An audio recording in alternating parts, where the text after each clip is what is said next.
everyone. Tales from the road. We are hearing so much from the road. Glad that you're here. Welcome to Lemon Loud at 5. We have a great show planned for you.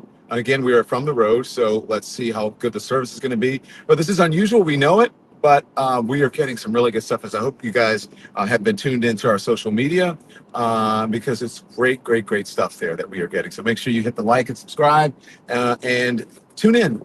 Your questions and your comments will be up on the screen, of course. We're so happy that you're here helping us to build this community and really learning from the stuff that we air here, that we stream here on Elimination. So our thumbnail said Latinos for. Who are Latinos for mainly this time? What is going on with Latinos? Every single demographic counts. This election will be won on the margins. And so with that said, let me tell you what we have as we are heading on our fourth day of our tour across the states. We are at the we're at the North Carolina, Virginia border, very close. We're about to cross over into Virginia. So let me just say this. The breaking news that I gave you this morning appears to be correct. So much to discuss.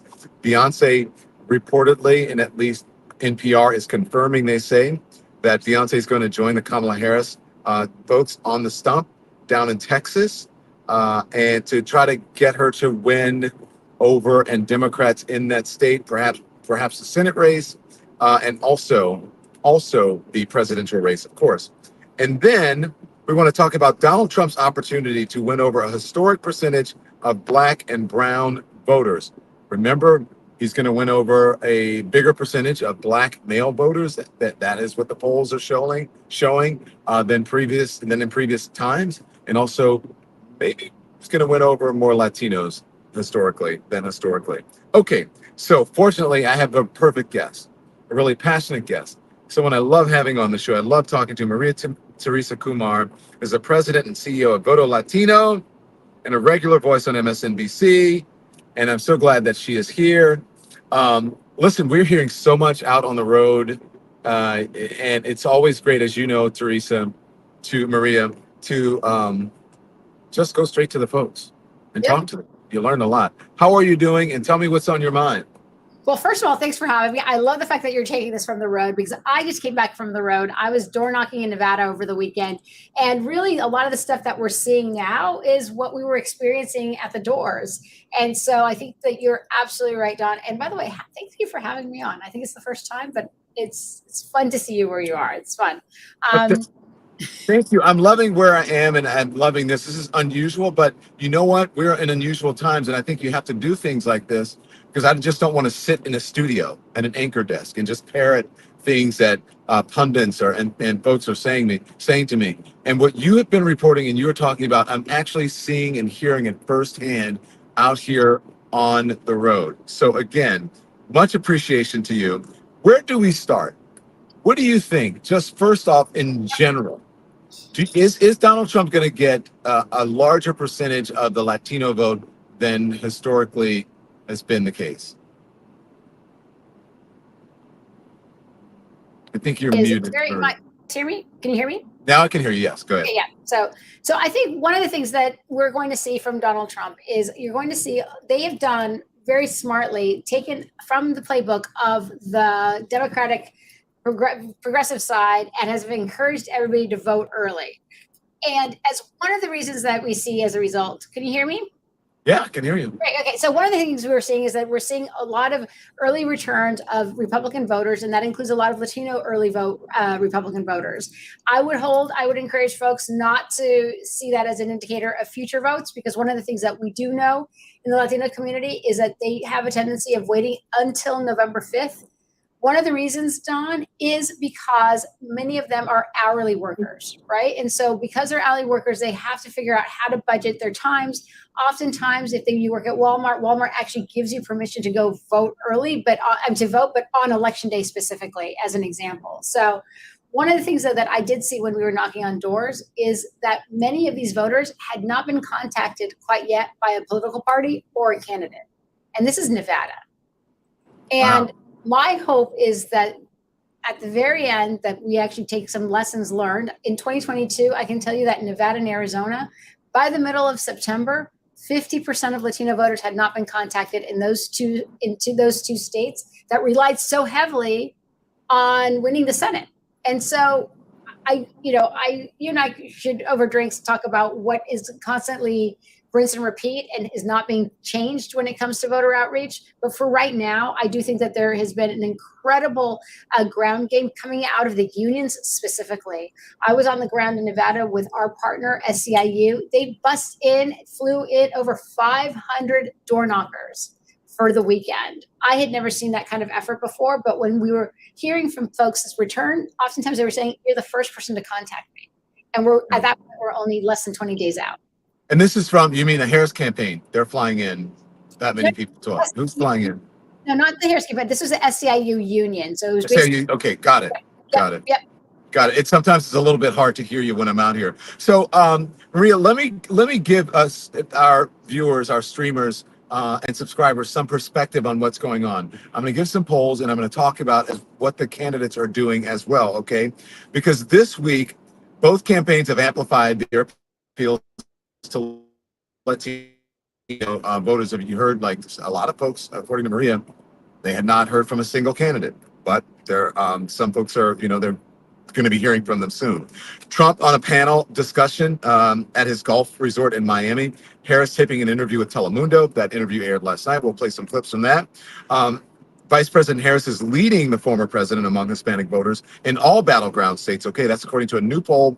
This new poll was commissioned by Voto Latino, Maria's organization. Let me give you the information from that poll, and then we'll get Maria to respond to that. The poll conducted by GQR shows about a third of battleground Latinos have consistently supported Trump, while third-party voters have dwindled in favor of Harris. The September 25th through October 2nd survey found 64% of respondents support Harris, 31% support Trump, 5% support third-party candidates. A similar poll in April found that 48% support the then presumptive was Joe Biden, then 33% for Trump and 12% for independent Robert F. Kennedy Jr. New poll found substantial differences in Latino voter intent state to state, eliminating third parties in Nevada, Michigan, and Wisconsin. 59% to 62% and 61% of respondents voiced support for Harris, respectively. In Arizona,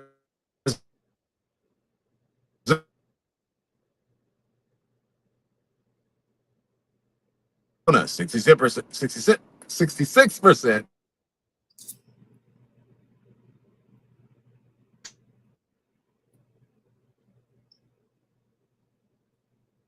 What does all of that mean? Good position.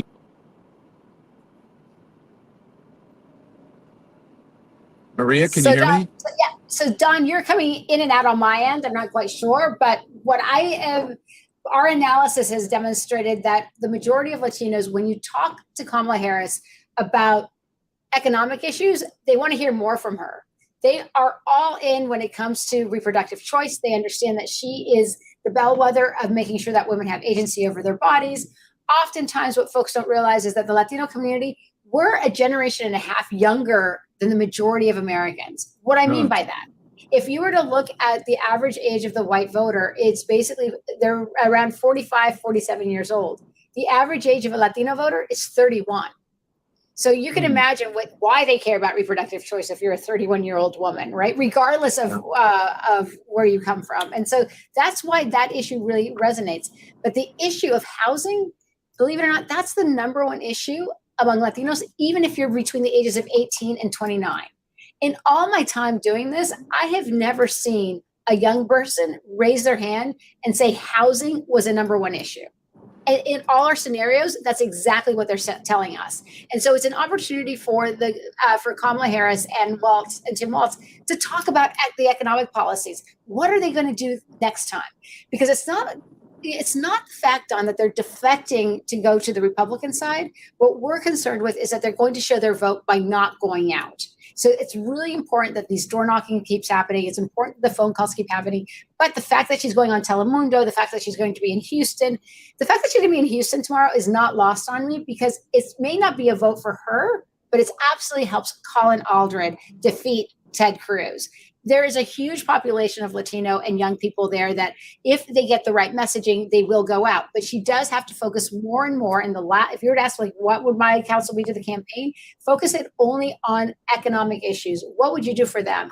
Tell them that the rent is too damn high. Remind them that Donald Trump is a slumlord. Remind them of all these things that will happen that basically gets them off the couch to go vote for her. Yeah. So let me ask you, can you hear me clearly now? Yes, I can. Yes. Okay. Yeah. Good. Remember, we're traveling through some I areas. totally understand. Yeah. And I'm saying that for our subscribers as well. And so we're, hey, this is what happened. But to have this technology just in general is amazing to be here to be able to do this while driving. Okay. Yep. I'm not driving. I'm riding with my seatbelt on. And we're going the speed limit or under. Okay. So Paula Ramos over at Crooked Media. Okay. Of course, yeah. Paula Ramos over at Crooked Media talked about the Latino voters in this upcoming election and where they are. And I just want to know if you agree with her, if you can add some more substance to what she's saying. So let's play it. It's about 2 minutes, and then you and I will discuss. Here it is, Maria. Sounds great. Also do sort of make a difference between the traditional Republican Party and Trumpism. I find it alarming that someone like Donald Trump is polling anywhere between 35% to 40% with Latino voters. And I think the problem is that I believe there's far too many Democrats, progressives, so many of my colleagues that are trying to normalize those numbers, that don't see anything wrong with Donald Trump as he's here talking about building the wall, criminalizing Latinos and immigrants, that someone like him is doing pretty well with Latino voters. And so the difference between Republicans and Trumpism, like I find that that difference needs to be questioned. Right. You're seeing the New York Times that's showing polling that Latino voters, even people who are immigrants, think that Trump isn't talking about them. Absolutely. He's talking about somebody else, some other bad guy or something like that. Yeah. When Trump says send them back, when Trump says they are criminals, they are here to steal your jobs, I think what we're seeing is that the majority of Latinos, according to the numbers, and really according to so many of the interviews that I've done, the majority of Latinos don't see themselves reflected in them. And so I think that comes back to this question of identity. Who we are today as Latinos is so different from who we were 20, 30 years ago. Wow, that's very interesting. They don't see themselves in that. They'll say, hey, as we always say, when you're speaking to someone, especially if you're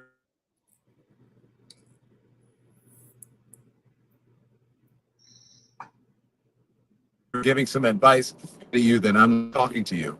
It seems like there are many Latinos, maybe I'm wrong, who feel the same way. They're like, this doesn't apply to me, so I don't think Donald Trump is talking to me.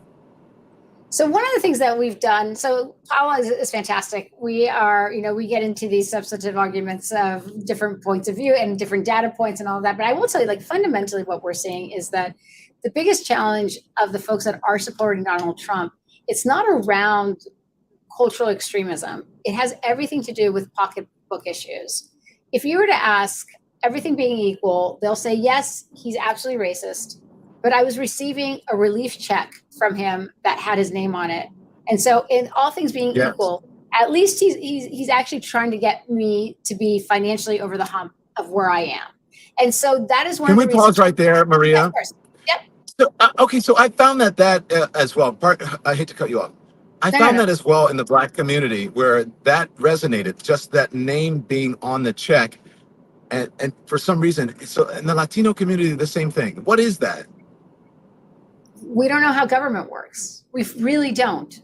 And Don, the many of times in our focus groups and door knocking and stuff, we've had to say, actually, it wasn't his money, it was your money. Then all of a sudden their brain changes, right? You're literally like, what do you mean it was my money? It's like, it's your taxpayer dollars. It's your hard work money. And that was a gimmick. And but overwhelmingly what they're saying is like, look, I don't care that the stock market is going gangbusters.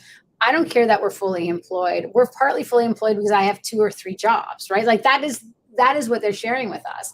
And so I do think that this recovery that we saw post-pandemic did not hit us equally. And I would say that it is disproportionately impacting the African-American community, disproportionately impacting the Latino community. And so one of the things that we have to recognize is that remind them that when they voted, now they have lower cost of insulin. They have lower costs of asthma products. They have, in some cases, they actually have infrastructure that's happening in their communities that they now have jobs that they didn't have before. The moment you start talking to them about the student loan curve forgiveness, they're like, that's terrific. But for a low propensity, low information voter, you're not talking about me.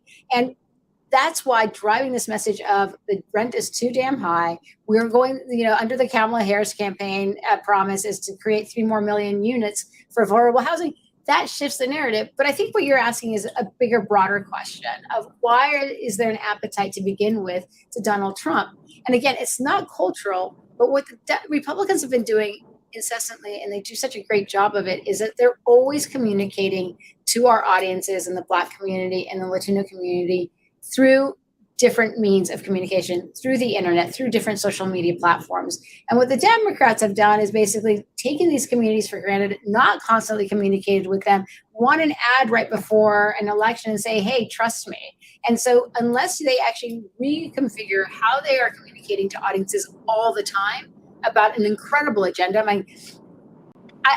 people can say that Biden, many things about Biden, but Biden has had the most consequential policy agenda in our lifetimes. He had the ACA on steroids when it comes to building the infrastructure, building resources into local communities that right now we're in the thick of it, Don, but in 10, 15 years, people are going to be blown away of his accomplishments. But they have done such a poor job of communicating that literally when you knock on the door, they've never heard of it. No one's ever talked to them. And then wait a second, I've been a recipient of that. And I did vote last time. Maybe I should think about it again. Yeah. They also do. I think that the Republicans, and especially the MAGA folks that I call Donald Trump supporters and Donald Trump, they do a very good job of pitting the Black and Latino communities against each other sometimes with this whole, Black jobs thing. Like, what is that? And why is it so successful, do you believe? It shouldn't be, but why is it? Part of it, I think, is this idea of othering, right? And so when you're a group that is othered, it's easier to say, okay, I'm going to other another group. But I will tell you, at Voto Latino, I work so closely with Derek Johnson at the NAACP. Our issues are one. And part of it is that the Democrats, I will say, don't recognize that the commonality among Black, brown communities is not only this shared experience of our day-to-day today, but also recognizing that together we are unstoppable. And they take for granted oftentimes that the base of the Democratic Party is Black-brown coalition. That is the base. And we need to make sure that they are constantly talking about those issues and not taking us for granted. I do have to say that the Kamala Harris campaign has done a really strong job. Seeing where she was, doing a really strong job creating a Black agenda that was speaking specifically to young Black men. She's deployed Mark Cuban all over the Southwest to talk to Latino business leaders. And she just announced, Forward Future just announced a significant ad buy when it comes to Spanish language. It shouldn't be at the last minute. It should be a constant drumbeat, reminding people of what it means for them to vote, but also bringing them in so that they actually feel like they're a part of a conversation. I think that, Don, remember when Obama won, everybody says, okay, terrific, a coalition, basically brought him into office, but he didn't call anybody the next day, right? And so people got frustrated. And the Democrats actually need to learn how to have consistent conversation with them, because the existential threat of having Donald Trump at the wheel is too great for all of us. So hopefully you can still hear me. You mentioned the appeal that the Harris campaign is making to the Latino community. She's also on Telemundo last night. And I want you to hear her. I'm sure you've heard it, but I want to play for our streamers what she had to say to the reporter on Telemundo last night, making her appeal to Latino voters. And then we'll hear from Maria. Here it is. Experiences, I talk with Latino voters every day, all the time. And there is an incredible amount of support there, because Latino voters understand that they want a president of the United States who treats all people with dignity, with respect, and invests in their dreams for themselves and their family. Donald Trump, what did we get from him as president? Family separation policies, deriding and speaking ill of people of certain backgrounds. we look at what he intends to do with Project 2025. I urge your viewers to Google Project 2025.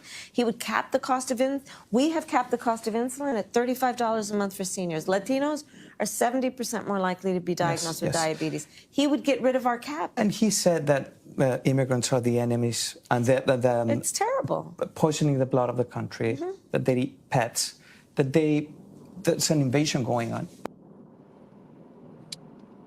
So let me ask you this: does family separation still resonate as a Trump policy? Does eating the dogs and eating the cats, does that resonate with the Latino community? Because I'm just wondering what resonates, or is it purely economic? No, I'll share with you. One of the things that we learned was that no one had translated Project 2025 into Spanish. And so last week, we literally wrote, we had researchers come in and translate Project 2025 into Spanish and share it to... Are you kidding me? How did that happen? That's crazy. Anyway. All right, so we're back here. We look to the forward, and so we translated it, and we're actively putting it on different medias and encouraging people to see it for themselves. And this is the thing, is that the majority of Latino voters speak English, but the folks that are on the more conservative side are Spanish dominant. So putting that out there and saying, look, one of the reasons that you left Latin America, whether we're talking about Chile, whether we're talking about Venezuela, whether we're talking about Cuba, whether we're talking even places like Ecuador and Brazil, it was because of a democracy on paper, because of mass corruption, because this idea that you did have leaders that basically were trying to centralize power and go after their political enemies. Guess what? That's exactly what Donald Trump wants to do under his watch. And he's unapologetic about it. And when you talk about mass deportation to them, you say, look, the first time that he did mass deportation, he did family separation and targeting undocumented immigrants, not just at the border, but in the interior of the country. Remember how that felt. He is now considering mass deportation that basically targets 11 million undocumented folks who live among 16 million Americans because they are either spouses or children.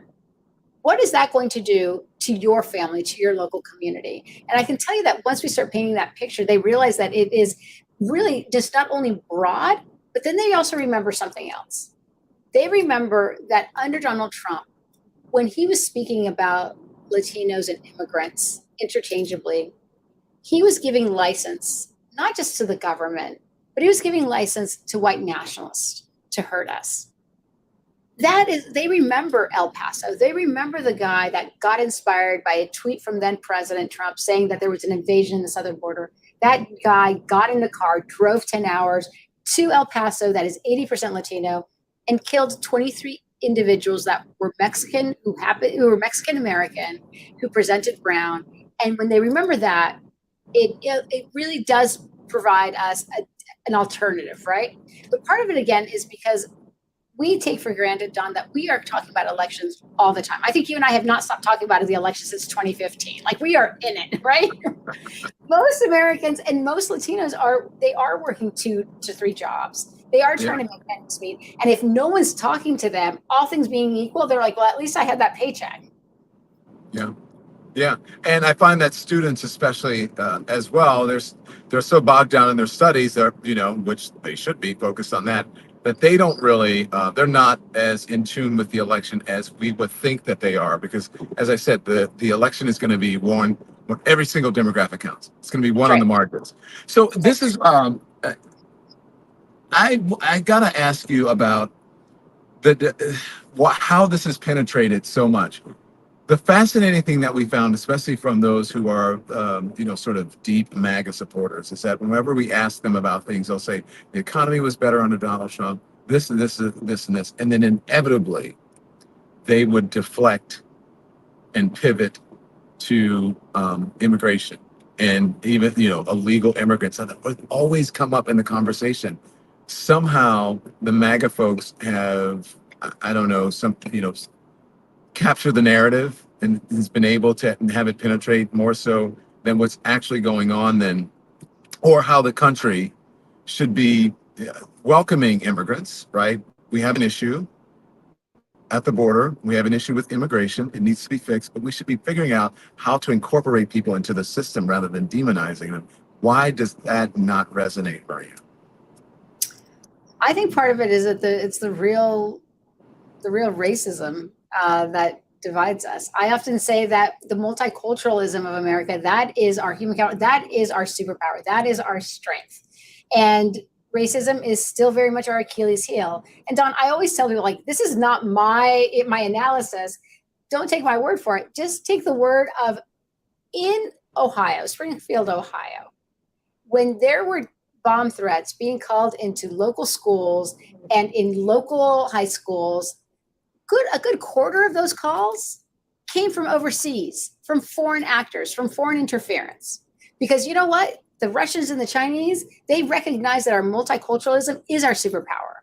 But the only way they divide us is through the lens of racism. And so they will absolutely put their finger on that scale if they recognize that we could be a country of chaos where we're pitting ourselves against each other, because then we cannot focus on the world at large. We cannot focus on the things that we're really good at. We cannot focus on our global leadership. And so one of the things we have to ask ourselves is, are we willing to basically put a stake in this election where we recognize that it was the multicultural superpower in 2018, in 2020, and 2022 that defeated the extreme right of the MAGA Republicans?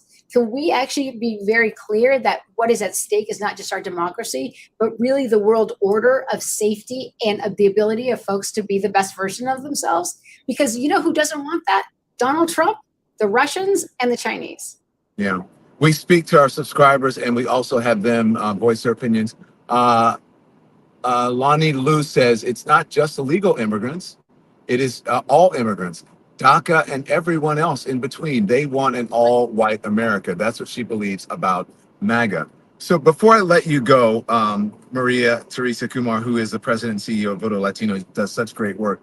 What's your advice to the folks right now as we head into this election?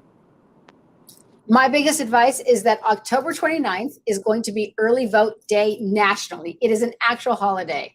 Go vote early, get your ballot on, and go invite other folks. Because what we don't want is long lines at the voting booth so that then people can say, well, they allows us to contest the election. Let's not contest the election. Like I said, Don, the majority of Americans have a very clear vision that we are strong as a multicultural community. Let's go do that. Let's really encourage our friends to vote early. Let's basically hit it out of the park, and let's demonstrate to us and to the rest of the world that we do see brighter days ahead of us. And it doesn't have to be pitting an American against one another. Yeah. Go vote.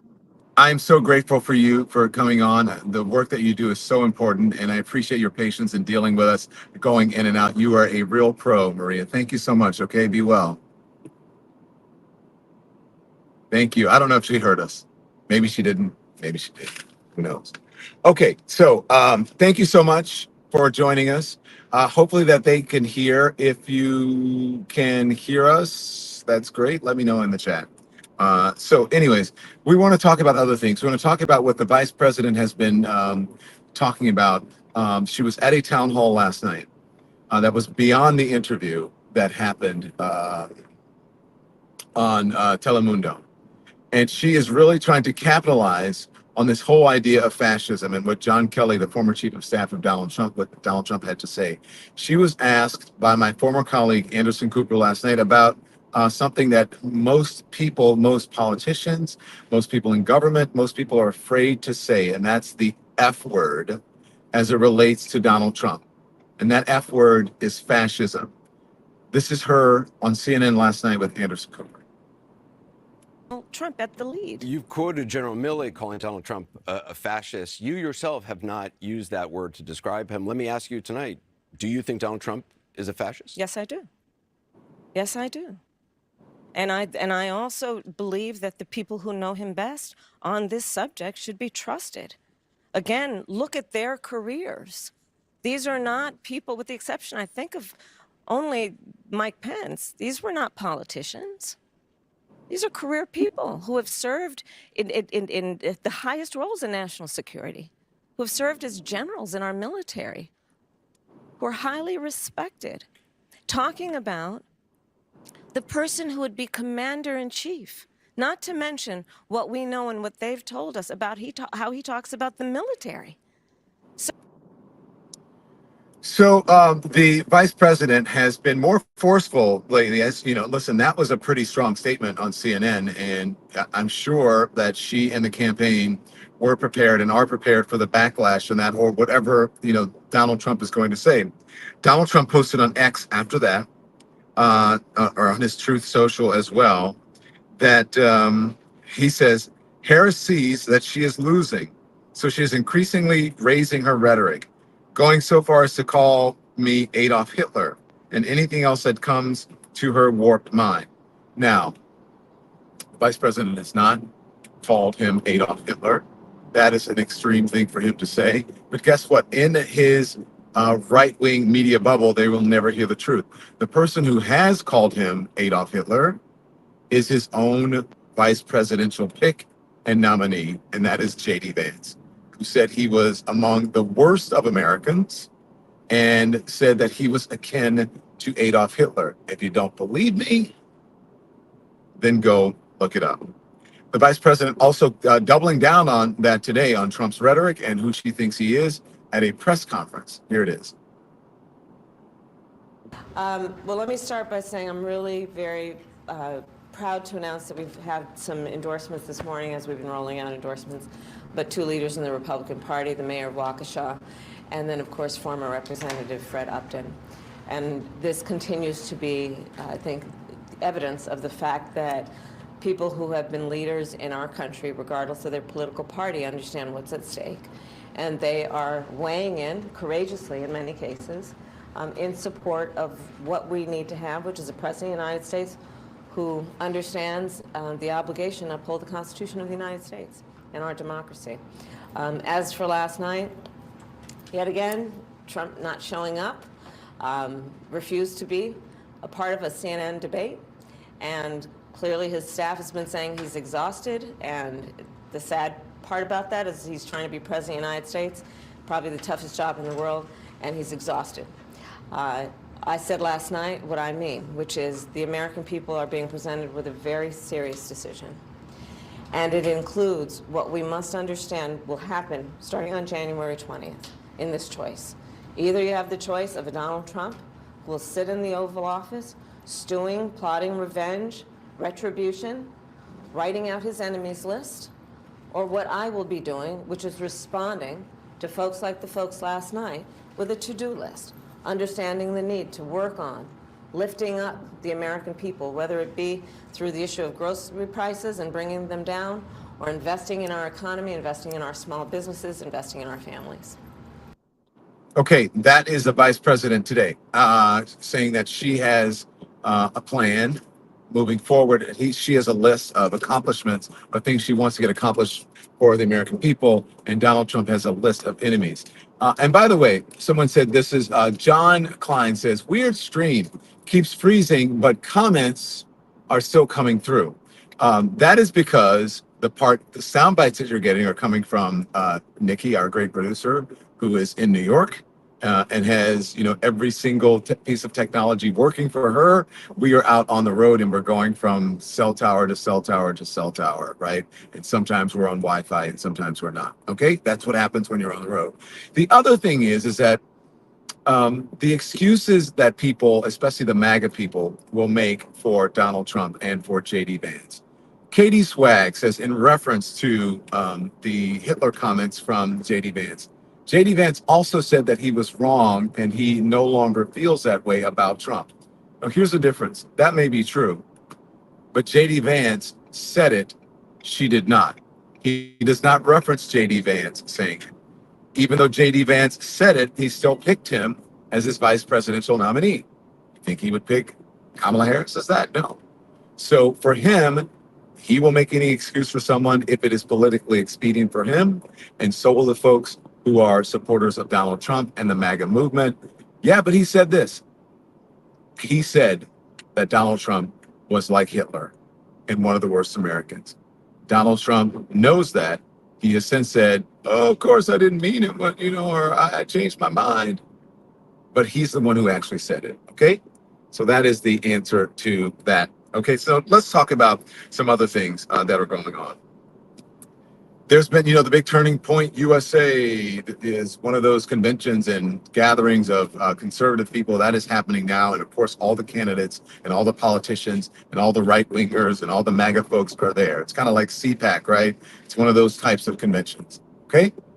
So this is something that I think is a little bit odd, not actually a little bit odd.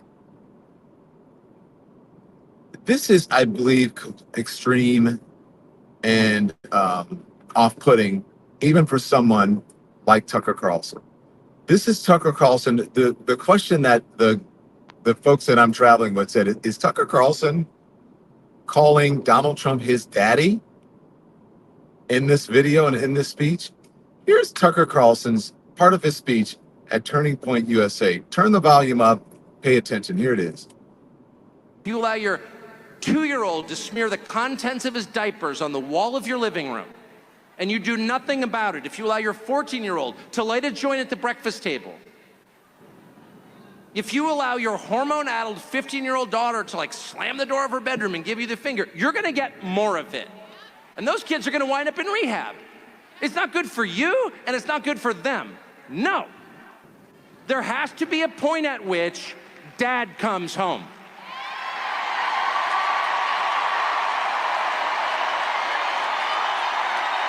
Yeah, that's right. Dad comes home. And he's pissed. Dad is pissed. He's not vengeful. He loves his children. Disobedient as they may be, he loves them. Because they're his children, they live in his house. But he's very disappointed in their behavior. And he's gonna have to let them know. He's gonna have to get to your room right now and think about what you did. And when dad gets home, you know what he says? You've been a bad girl. You've been a bad little girl and you're getting a vigorous spanking right now. And no, it's not gonna hurt me more than it hurts you. No, it's not. I'm not gonna lie. This is gonna hurt you a lot more than it hurts me. And you earned this. You're getting a vigorous spanking because you've been a bad girl. And it has to be this way. It has to be this way because it's true.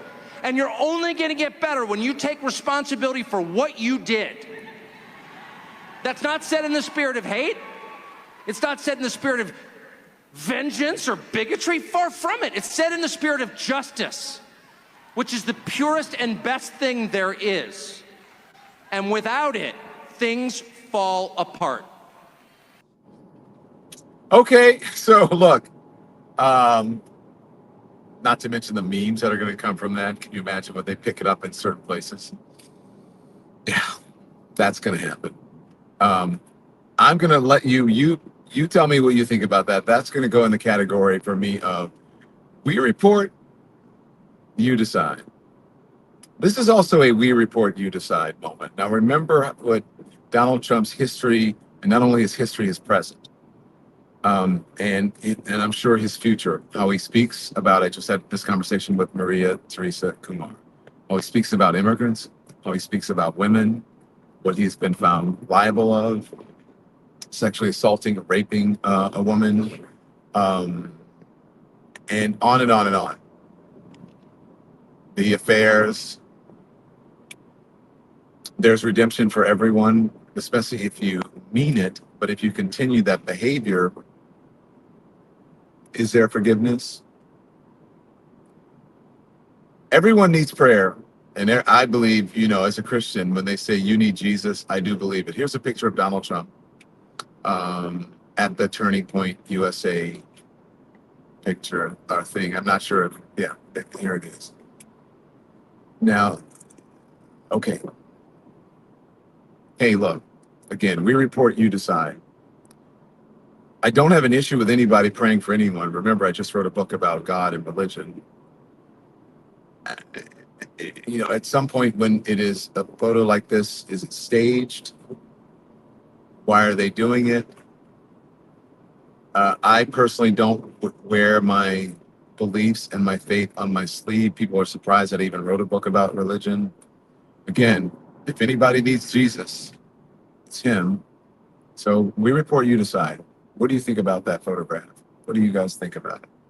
Okay, let's move on and talk about the road. Let us know in the comments, okay? Let's talk. I saw you, Dad, whoever that dad is. Okay, let's move on to talk about what we have been doing, why we are getting such terrible reception and service and streaming right now. I don't know if I'm in, I don't know if I'm out. Because we're on the road and we're doing some really important work, we believe, in giving people insight into what's happening. And it's not always what the polls are showing. It's not always what people are talking about in traditional corporate media.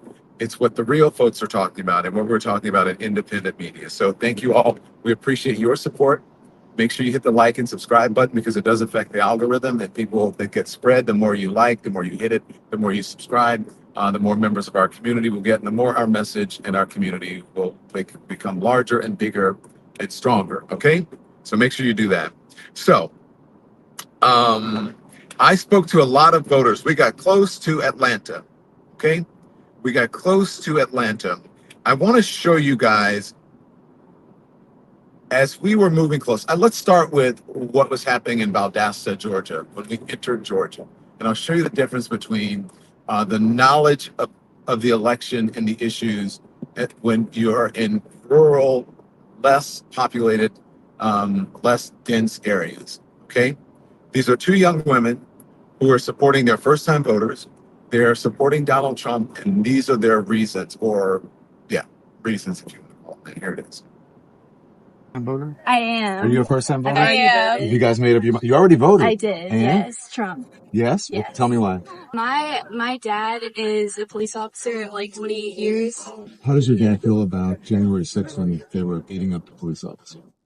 I don't know. I didn't talk to him specifically about that whole thing for January 6th, but yeah, I know. I know because you said Republican values are supposed to protect the blue, right? Right. And there were Donald Trump supporters like injured police officers with flagpoles and pepper spray. But he was actually retired by then, but he's going back and running for sheriff for Savannah. So I think it's all like, I think it all gets jumbled up, and I think a lot of it is based off of like how you see the person, and I think a lot of it is like if you like Trump, you're gonna vote for Trump. If you don't like Trump, you're gonna vote for Kamala. But like I don't think people think about like what it's actually gonna do for like economy wise and everything like that. And you? I am voting for Trump. I am a first-time voter. Jesus, the abortion issue. I think Trump is authentic. Okay, she thinks Trump is authentic. And then I asked her a little bit later on, like, what were the policies? And she just said, you know, where I come from, we are conservative and we vote red and we vote for Republicans, and not really giving any sort of reason because of that. And I think a lot of young people are influenced by their families and influenced by what they grew up hearing in their homes. And so there they go. Those are some young folks. Also, when we were in Valdosta, there was a gentleman who, a black man who said, I am voting for Donald Trump, and these are the reasons why. I want you to listen closely because I'm not so sure that he really understood or knew the facts about the reasons that he is choosing, or maybe was, I'm not sure if he's still going to vote for Donald Trump. Here it is. It's Trump. Yeah. You know what I'm saying? So. Are you voting? Have you voted yet? Yeah. Yeah? Yeah. What are you voting for? Policies, reasons? I'm really voting for the economy. I'm trying to think about the future and what it's looking like. From my understanding, it's looking like the type of class I want to be in that is leaning towards Trump. Yeah. You know what I'm saying? So I don't really believe she's going to cut the student debt or the country's debt. That never happens with any president. So her pushing the agenda, I don't think that's going to happen. So you don't think it happens with any president? No. Well, you know that's not true. Really? Yeah. I mean, like Clinton balanced the budget. And where is it back now? Yeah. Well, I mean, what I'm saying, you're saying that it doesn't happen with any president. I'm not saying that it can't be done. And the economy was great under Obama. Nah, I wouldn't say that. Did we not go through a recession with it? No, we came out, he pulled us out of a recession. And the same Biden pulled us out of a recession as well. Okay. Look at that, man. There you go. You got pulled out of a recession. So if he pulled us out of a recession, you don't like his economic policies? Nah, I wouldn't say that. I guess it depends on what field you work in. I mean, for my dad has to pay even more in taxes now when with Biden and the trade that he did with Trump. But you realize the tax policies we're under now, these are Trump's tax policies. They expired. I'm cooked. No, I'm cooked then. I think I'm cooked out. I think I'm cooked out. No, I didn't know that. Nah, I didn't. Okay, so as I've always said, and when we were doing this very similar thing during the convention back this summer, the Democratic National Convention, where he said, you can vote for who you want, but just make sure that you know the facts. And a lot of people don't know. They are not really plugged in. They listen to rhetoric, and if people say it, I think what Donald Trump and the MAGA movement, the folks here have realized is that if you say it often enough, long enough, keep repeating it loud enough, that people actually believe it and they think that it's fact. And listen, just because he's a black man doesn't mean that he is not going to fall victim to that. Okay, so we got to Atlanta. And we started seeing people who were obviously a couple more Harris supporters, but people who actually had some knowledge and information about why they were choosing to support the vice president. Everybody's doing a barbershop tour, right? Do a barbershop tour. Well, we're doing a beauty shop tour. And we went to, what was it? Short Hair Express. Wow, in stereo, everybody. Short Hair Express.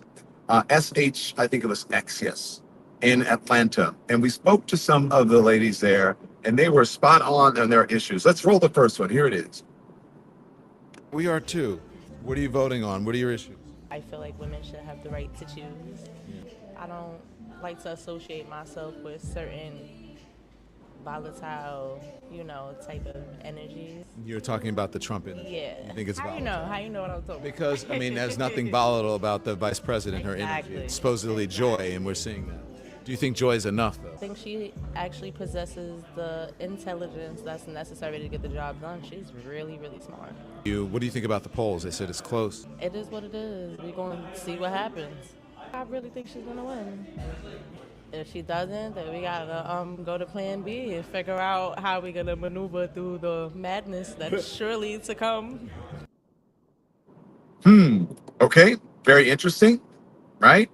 Again, we were on a beauty parlor tour, a salon tour, and we spoke to another woman as well who says that she has a child who is on the spectrum, she says, and what she was concerned about is having resources as it relates to healthcare and other things for her daughter who is on the spectrum. And I loved her candor in all of this. Again, very, very plugged into the issues that she supported and that were important to her. Here she is. You have enough to get away. Do I? Yeah. So, did you vote yet? I haven't voted yet. You're going to? I do plan to vote. What are your issues? Just think about my family's future. I do have a daughter that is on the spectrum. The resources for people that have children with disabilities, insurance issue, just having more resources for those parents that aren't able to actually get in and be covered by these things to give their kids what they need. Are you confident about the outcome?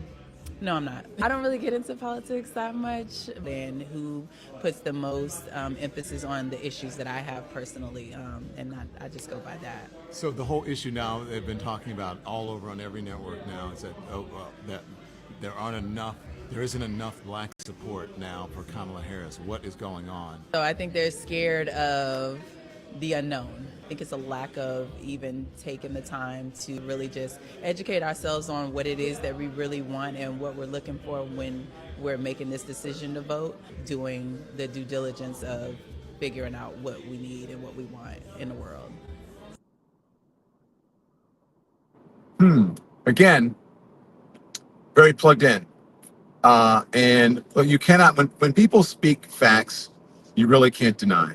If someone who supports Donald Trump comes up and speaks facts to me, or if they say, look, I'm a person of faith and this is my belief, like, okay, I understand that, but here are the facts. We also headed off, we're speaking to more women in Atlanta. This happens to be, and we're going to give you more content.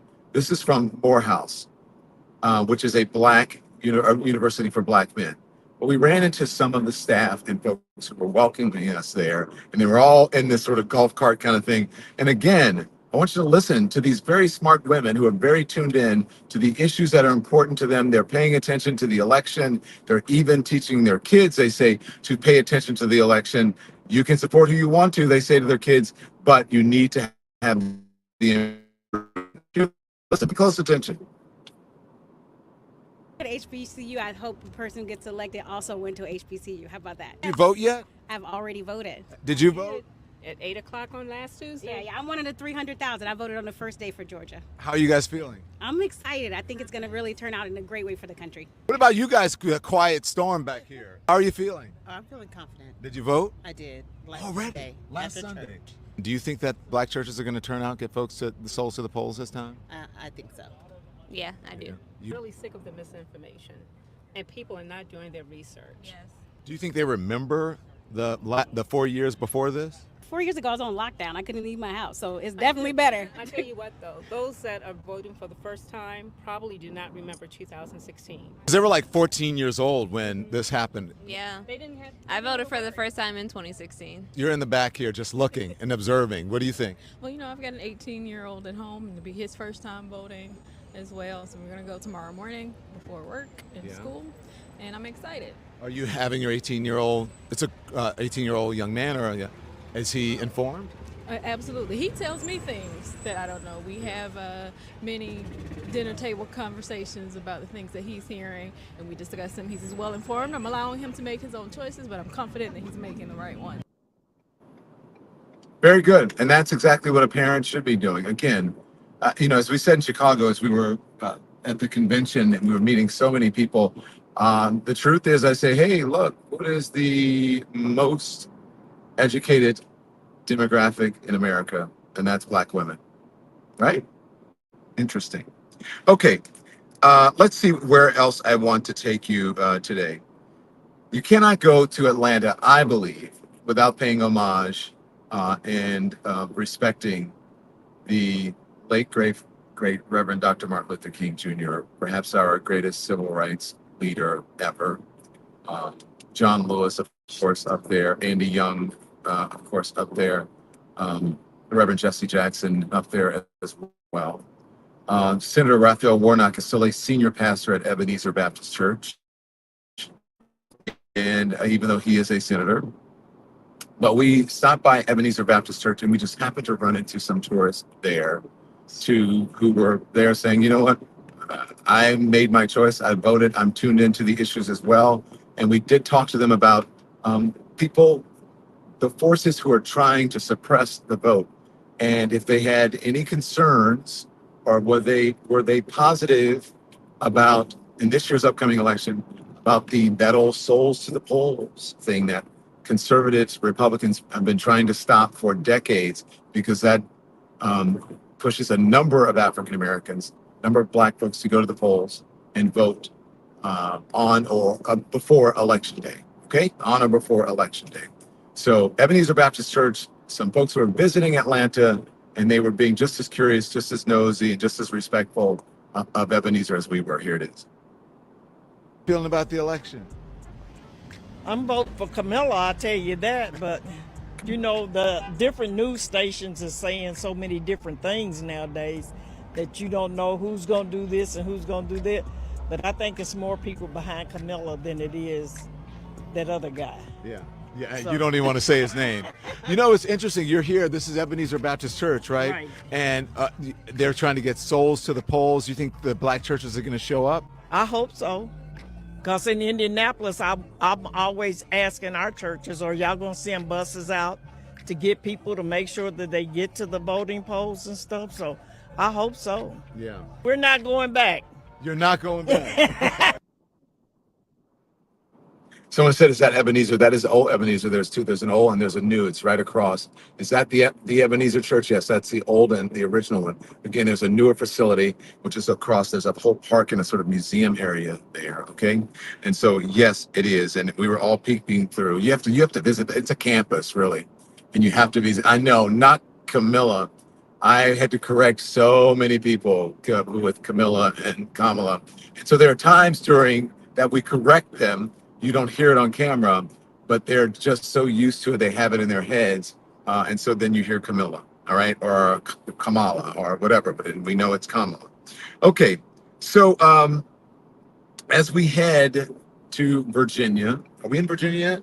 We are in Virginia. We are in Virginia now. So as we are in Virginia now, and we just left North Carolina, I want you guys to continue to look at our stuff, especially on social media. Check out our stuff here on our YouTube channel as well, and make sure you pay close attention. See, we are not going back, period. I know that's what she said, right, Sir Rob, too? I always like to leave you with something that's uplifting, because there's so much division that you hear about, that we experience. There's so much division. We hear from people we've been talking to who say, I don't want to talk about politics because everything is so divisive, right? I just don't want to deal with it. Well, in these divisive times, I just want to leave you with something that's really hopeful to me. And this is how students, and I believe that these are mainly Black students, how they are affecting and supporting and loving their teacher for his birthday. Here it is.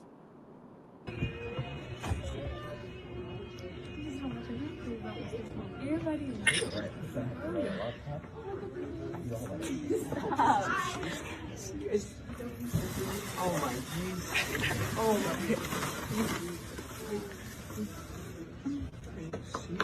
Yes.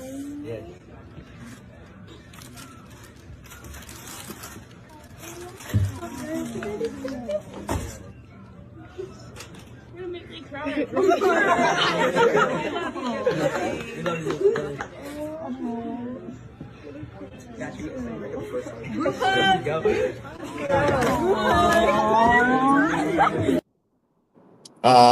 I mean, come on, guys. Wow. So a diverse group of folks there, embracing humanity as they should. That's how we should all be treating each other, except for the guys in this car, especially Chris, who always schedules everything that we're in the worst reception area. And we are Sorry, guys. when we are out on the road. Are you guys having a good time? Oh, having a blast. Are you really? Are you loving it? Oh, loving it. We're really enjoying talking to voters. It's been really fun. Right? Isn't it eye-opening? Eye-opening. No, Insane. seriously. Yeah, like Illuminating. it really is. Like, you don't know until you talk to these people. We've got a first-timer, Anders, who's driving right now. Road. Oh yeah, it's a Are lot. you learning? I'm learning so much. What are you learning? I'm learning how a lot of voters are not like your friends. You got to get out of your friend group and really talk to people who are different than you. Yeah. Ashandi says, Chris. Anyways, yes, Anders is right. You got to get out of your friend group. You have to get out of your bubble, right? And talk to different people. And you don't have to be rude to people to inform them or educate them on certain things. You can do it in a nice way. Let them say their piece, and then you say this, Chris. Someone said something funny about you in the comments. I'll tell you in a second. Okay, so how did I like Charlotte? I like Charlotte. I've been to Charlotte before. There's probably, there are very few cities in the United States that I have not been to, either on vacation to visit or for business, right? Especially working as a journalist at CNN for so long, and even in local news. I've lived in a lot of cities as well. So thank you, guys. We are heading, as we said, to Virginia, then DC, and Pennsylvania. We got a lot of work to do, and we've got a long way to go and a short time to get there. But we're going to continue this, and then maybe, just maybe, election week, we'll be back out on the road. We'll see. I think it's really important to hear what people have to say. Let us know what you think in the comments. Check out our social media. Let us know. And also, you know what was crazy? We had a huge show on TikTok last night, right? Like 4,000 people just tuning in. 23,000 people tuning in to us on TikTok. So check out our TikTok, check out our Instagram, Facebook, and Twitter as well, okay? So guys, hit the thumbs up and the like on the way out. Make sure you subscribe. It is free, and consume our stuff everywhere. I love you for helping us to build this community. Thank you, Lemonheads. Thank you, Lemon Nation. I shall see you again from the road tomorrow here on this platform at 10 a.m. and then later maybe on TikTok. Okay? Thanks, guys. Love you. See you later. Thanks for watching, everyone. Make sure you hit the like button. It helps us with the algorithm. And also, we'd love for you to become a subscriber. So hit that button, too. We're live every day at 10 a.m. Eastern Time and 5 p.m. Eastern, so there's plenty of